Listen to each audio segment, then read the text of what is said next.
Well, hello again. This is Pastor Warren Hoyt, and want to go over another chapter with you today of Dr. Jay Richards' great book, Money, Greed, and God, about how capitalism is the solution and not the problem. I'm a pastor, I'm not an economics guy, but this is a brilliant book. Dr. Richards shares a lot of really valuable insights here. I think we really need, especially in this day and age, when so many are confused, they have wrong ideas about capitalism, about our economy, about America in general. Dr. Richards looks at 8 myths in this book that many people believe, even many Christians believe, about capitalism. And so each chapter deals with one of the myths. The first myth is called the Nirvana myth. That's comparing capitalism with some supposed ideal system out there that doesn't even exist. A lot of people do that. Second chapter was about the piety myth, which is the idea that your good intentions are what really counts, not results. The third chapter is about the zero-sum game myth, which is the idea that if I win, if I gain, if I make money and I prosper, others have to lose. Last time we looked at the materialist myth, which is the idea that wealth is static. It can only change hands. So if some people have it, they got to be taking it from others. Today I want to look at his fifth chapter, which deals with what he calls the greed myth. And that's that the essence of capitalism is just greed. A whole lot of people think this way. Most people do, maybe. Years ago in 1987, there was a movie released called Wall Street. And the main character there was a guy named Gordon Gekko. And he talked about this. You know, it was all about greed. That's what business was, greed. Greed is good. And turns out that the movie was actually based on a real guy named Ivan Boesky. And he was actually asked to give the commencement address at Berkeley University in 1986. And he said all this. He said that greed is good. You need to pursue greed. It'll make you prosper. It'll make you, more aggressive and more ambitious and so forth. So that's what a lot of people think capitalism is. And the problem is that should be a non-starter for Christians, because Jesus told us that a man's life doesn't consist in what he possesses. That's Luke 12:15. And Ephesians 5:5 says that greed is actually idolatry, because if you're greedy, man, you're worshiping something other than God. The problem that we have is both fans of capitalism and people who hate it say this kind of stuff. They say that it's all about greed. Back in the 1700s, a guy wrote a book named The Grumbling Hive, or Knaves, Knaves, Knaves Turned Honest. Well, he didn't sell many books, so he changed the title to The Fable of the Bees. And this was in 1714. It was the story about how it was kind of an allegory, and the bees were like analogous to people. They were actually evil. They were all pursuing their little, the best interests, and they were getting the honey and all like that. But as they were filled with vice and pursuing their selfishness and so on, it actually turned out for the good of the hive. So the guy's point was sort of this idea, that greed is good, and the vice of all the people working together to get more and more and more for themselves actually turns out to make a better society. So again, this idea that it's all greed. Adam Smith, he wrote the most famous book in the history of economics, wrote it back in about the same time, the 1700s, an inquiry into the nature and causes of the wealth of nations. Most people just know it by the shorter title, Wealth of Nations. And he said this: it is not from the benevolence of the butcher, the brewer, or the baker that we expect our dinner, but from their regard to their own interests. And he went on to say that nevertheless, through the, quote, invisible hand of the market. He always talked about the invisible hand of the market. He didn't believe in God, but he thought that there was like something powerful behind the market that kind of made things work together. And through the invisible hand of the market, individuals end up promoting the common good.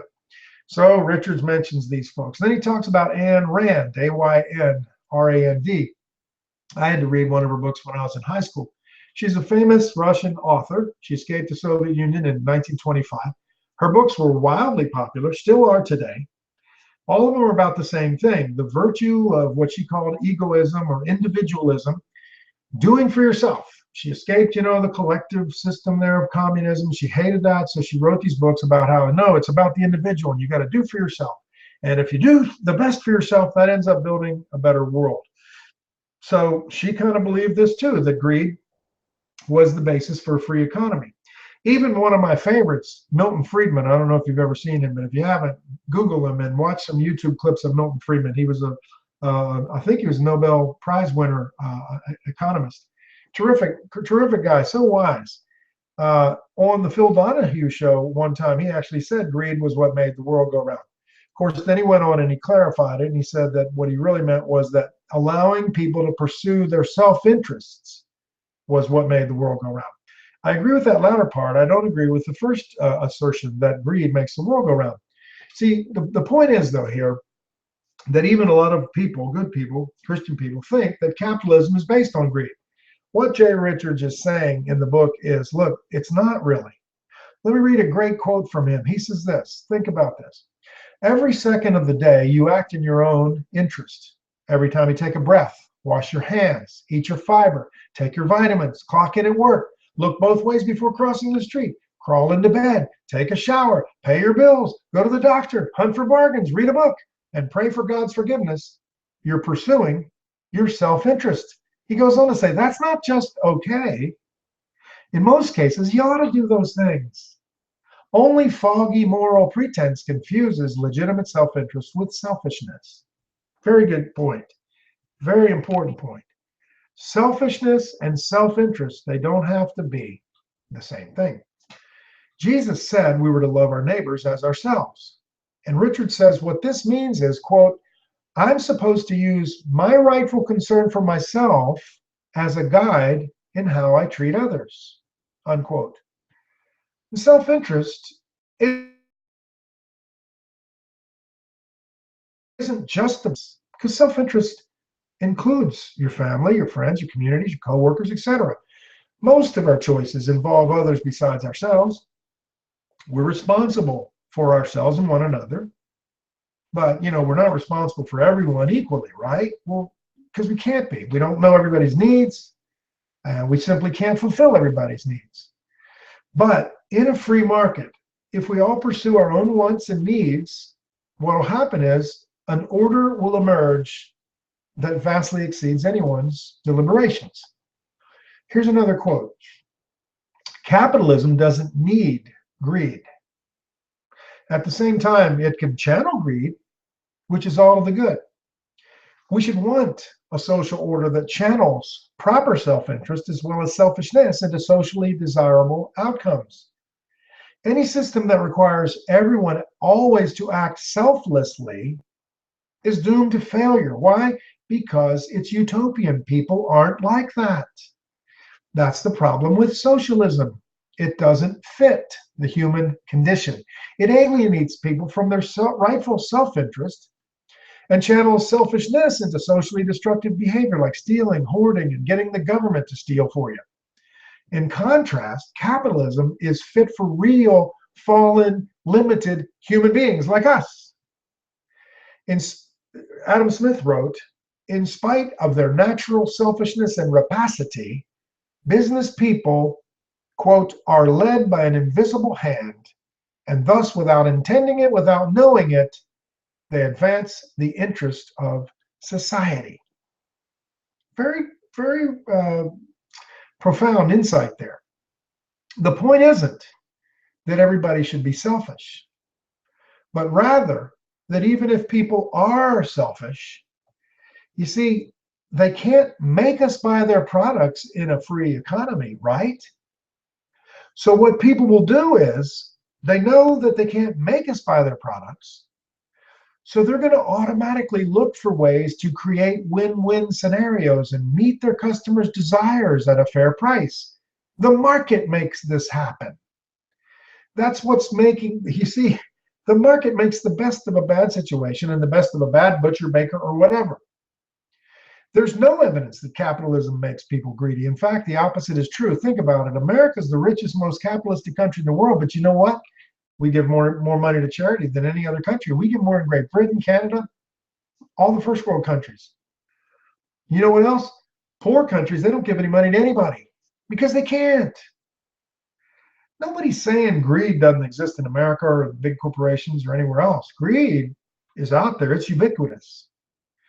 but it exists in poor countries as well as the rich countries. It exists in all walks of life. So what we're saying here is greed doesn't explain capitalism any more than uh, a whole bunch of other things. Reed says, quote, the universal thirst for, say, well-synchronized traffic lights.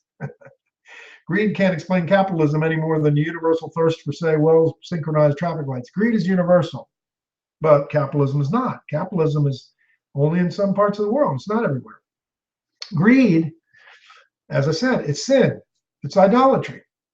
We're all capable of falling into greed. That's why Jesus warned us to beware of covetousness. Luke 12:15. That's a given. But let me ask you something. Richards asked us in the book, how many misers like Ebenezer Scrooge? Remember him, from Christmas Carol? How many Ebenezer Scrooges have you ever met? In capitalist society, such people are seen as kind of Looney Tunes. And that's because capitalism actually discourages miserliness, and it encourages the near opposite, enterprise. Because capitalists assume risks with their money. They're frugal and careful with it, yeah. But that's because they make money with their money. They have to invest it in enterprises. They have to be willing to delay gratification. They have to be the opposite of misers. Listen to this quote. Not only is this true, but Richard says, listen, right off the bat, if I'm an entrepreneur, I have to think about the wants and needs of others. I must make or acquire something desirable. Great entrepreneurs succeed by anticipating and meeting the desires of others. They have to produce first, invest first, give out first, with the hope that they'll make a profit later. So in that sense, they have to work by faith. And they come up with things. They develop things that wouldn't be there if it wasn't for them. Things like, anything you can think of, peanut butter, computer programs, Post-it notes, cat litter. They come up with these things. They put them out there for people to buy. If they hit on something useful, they can become rich. Dr. Richards, in this book, I love this one story he tells about a guy named Ed Lowe. I never heard of him. But Ed Lowe, he was a great inventor. You know what he invented? Kitty litter. Kitty litter. It's brilliant. His story is just terrific. It's just such an example of how capitalism works. The guy worked for his dad's business, and he drove a delivery truck. His dad had, clay pits and gravel pits and all that, and he also sold sawdust. So Ed Lowe, the son, he drove this delivery truck all around southern Michigan. He delivered clay and gravel and sawdust. Well, they had this one product that was clay, kind of like loose little granules of clay, and it was very absorbent. So Ed Lowe, he started trying to sell it to chicken farmers. He thought maybe they could put it under the chicken coops, He didn't have that great a success at that. But one day, this lady friend that he had, she asked him if he had any suggestions. She had a cat, and she'd like to have the cat able to go to the bathroom in the house. Did he have anything that she could use for that? Well, he said, look, here, take a 5 pound bag of this stuff. And he gave her this bag of this clay stuff. So the lady takes it home, and she tries it out, and she comes back. She says, hey, that worked really great. You got any more? So he gives her some more. So then he hits on this idea, and he goes to the pet shops, and he says, hey, I got this stuff, for cats. And the pet store owners, most of them said, nah, that'll never work. Nobody wants anything like that. Well, he goes to this one guy, and he says, look, just take 10 bags of it, would you? I'll put some stuff in these bags, and I'll, staple them up and give you these bags, and you just put them on your counter here and see if anybody will take them, so he took the risk, and he put the stuff out there. Well, like the Beverly Hillbilly said, next thing you know, old Jed's a millionaire. The kin folks said, Jed, move away from there. What happened? Cat litter became $1 billion industry. Can you imagine? I wish I'd have thought of this. But it started out just because somebody saw a need, tried to meet it, and was willing to take a risk to promote the product. So listen to this. I got a couple long quotes from Richards. He writes so well. I just want you to hear this. At the base of the capitalist system is not greed or consumption, but intuition, imagination, and creation. As Thomas Edison said, I find out what the world needs, and then I proceed to invent it. In fact, entrepreneurial capitalism requires a whole host of virtues. Before entrepreneurs can invest capital, for instance, they must accumulate it. So, unlike gluttons and hedonists, entrepreneurs set aside rather than consume much of their wealth. Unlike misers and cowards, They risk rather than hoard what they've saved, providing stability for those employed by their endeavors. Unlike skeptics, they have faith in their neighbors, their partners, their society, their employees, in the compensatory logic of the cosmos. Unlike the self-absorbed, they anticipate the needs of others, even needs no one may have imagined. Unlike the impetuous, they make disciplined choices. Unlike the automaton, they freely discover new ways of creating and combining resources to meet the needs of others. This cluster of virtues, not the vice of greed, is the essence of the entrepreneurial vocation. You see that? It requires virtue, not vice. A cluster of virtues, not greed. So often people ignore this, or they just don't understand it. And, they look at the market instead of the entrepreneurs. But entrepreneurs, people that take risks with money to make money, their ideas and all, that's what produces all the wealth in this world. Here's my second long quote. It's just so good. I want you to hear this. Without entrepreneurs, very little of what we take for granted in our economy and our everyday lives would exist. Jay Richards says, look, here in my office, the concrete forms of entrepreneurial imagination are everywhere. Paper, scissors, pens, highlighters, ink, CDs, an empty Tupperware container that held the pork loin I ate for lunch, a flat screen monitor, fonts, lamps, light bulbs, windows, drywall, speakers, a laptop computer, a wall painted in Benjamin Moore flat Chestertown buff paint. Behind all these visible objects lie real but less visible innovations in finance, manufacturing, and transport that I hardly even comprehend. All of these things are gifts of entrepreneurs. And here's the last sentence. Only the most miserly moralizer could look at this mysterious efflorescence of cooperation, competition, and creativity of entrepreneurial capitalism and see only the dead hand of greed. The myth of greed. Capitalism's all about greed. I hope you'll get this book, read it. It's making some really good points. Capitalism's not based on greed. Capitalism really is based on self-interest and trying to meet the needs of others. Next week, we'll look at the sixth myth, which is called the usury myth. Usury, that's interest, lending money at interest. Very important for you to understand how that used to be a blockage to the idea of capitalism for Christians. It was thought that, that's evil, that's sinful. But what happened in Europe, Western Europe, that caused people to get over that idea, the usury myth, so that money can be loaned and so forth, and how we need to think about that. I hope you'll tune in next week. We'll talk about that, the usury myth. Till then, I pray that the Lord will bless you and that this has been a help to you. If you learned something, or if you have a question or a comment, please feel free to contact me. Till next time, may the Lord bless you.